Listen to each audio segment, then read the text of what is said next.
cet été, là, pendant les grandes vacances, il y a un gros événement de football. Allez, toi, petit garçon. Mais c'est pas tout. Il y a aussi une Coupe du Monde des filles. Des filles qui n'ont pas les grandes. Cette exposition a un but majeur, c'est celui de faire adhérer la population bretonne à la Coupe du Monde U20 qui a lieu en Bretagne l'été prochain, du 5 au 24 août. C'est quand même un gros événement, une Coupe du Monde en France, c'est assez rare.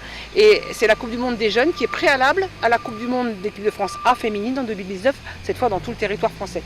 Donc ce musée, cette exposition itinérante, elle a pour objectif de présenter ce qu'est et surtout ce qu'a été cette histoire de l'équipe de France féminine, une histoire qui a débuté pour les anciennes il y a 50 ans, mais pour les jeunes il y a 20 ans, et une histoire au cours de laquelle on a remporté beaucoup de titres de champion du monde et de champion d'Europe, donc c'est d'exhumer un peu cette histoire et de la présenter à la population bretonne. La particularité de cette expo, c'est que c'est l'objet qui raconte une histoire, donc cette expo elle a une âme quelque part, c'est-à-dire que chaque objet a une vraie histoire chargée d'émotions. Égalité, c'est l'égalité d'accès à la pratique, c'est pas encore totalement acquis, ça progresse beaucoup. Aujourd'hui, l'accès aux installations est encore un petit peu fragile dans certains endroits, pas de vestiaire, pas de terrain, etc. Donc c'est encore compliqué dans certains endroits, mais force est de constater que depuis 7-8 ans, il y a un engouement pour le football féminin quand même qui se fait. Bien sûr qu'on n'arrivera pas à égaler. Il y a 2 millions de licenciés en France. Il y en a 137 000 à peu près en féminine.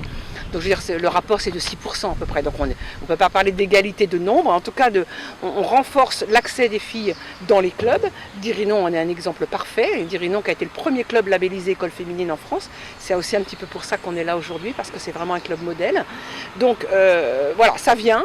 Les éducateurs arrivent, les clubs s'y mettent, mais c'est encore loin d'être ça en termes d'égalité de nombre.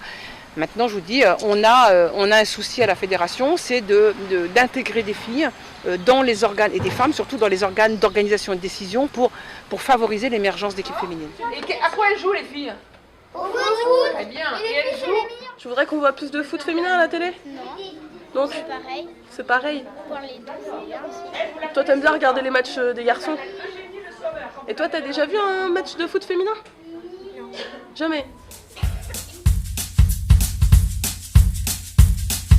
Pour moi, le but de l'exposition, il est de promouvoir le foot féminin, sachant qu'il y a la Coupe du Monde U20 qui arrive là cet été, de donner envie, de faire comprendre l'histoire d'où on est parti le football féminin, et d'enseigner aussi aux jeunes filles qui arrivent dans le foot l'histoire de l'équipe de France, tout simplement.